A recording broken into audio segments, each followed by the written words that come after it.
بسم اللہ الرحمن الرحیم۔ محترم سامعین کرام، 40 احادیث کا سلسلہ جاری ہے۔ آج اس سلسلے کی حدیث نمبر 14 پیش خدمت ہے۔ اس حدیث کی روایت امام بخاری رحمہ اللہ نے کی ہے۔ نبی کریم صلی اللہ علیہ وسلم نے فرمایا، ان من احبکم الیہ، یقیناً تم میں سے محبوب میرے نزدیک وہ شخص ہیں، احسنکم اخلاقا، کہ جس کے اخلاق عمدہ ہوں۔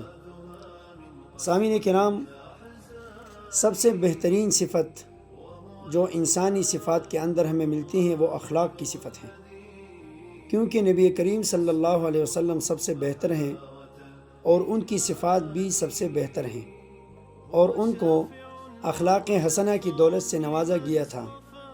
باری تعالیٰ کا ارشاد ہے، انک لعلی خلق عظیم۔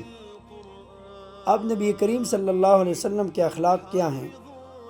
تو یہ سوال ام المؤمنین عائشہ رضی اللہ تعالیٰ عنہ سے کسی نے پوچھا تھا، تو انہوں نے جواب دیا کہ کانا خلقہ القرآن، کہ نبی کریم صلی اللہ علیہ وسلم کے اخلاق اگر آپ نے دیکھنے ہیں تو قرآن کو دیکھ لیں۔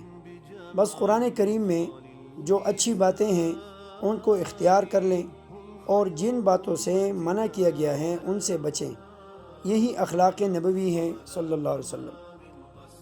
اسی طرح اسی بات کی وضاحت میں حسن بصری رحمہ اللہ فرماتے ہیں کہ اچھے اخلاق کی حقیقت یہ ہے کہ نیکیوں کو عام کریں، لوگوں سے تکلیف دور کریں، اور جب بھی آپ کسی سے ملیں تو کشادہ پیشانی سے آپ ملیں۔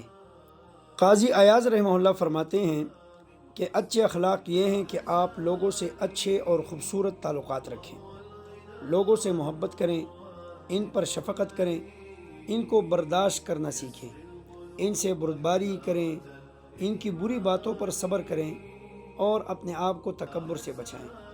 سنگ دلی اور لوگوں سے انتقام لینا، ان باتوں سے آپ پرہیز کریں۔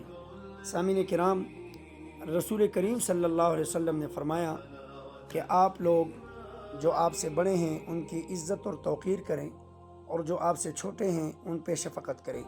یہ بھی اخلاق کا ایک اعلیٰ نمونہ ہے۔ اللہ تعالیٰ عمل کرنے کی توفیق عطا فرمائے۔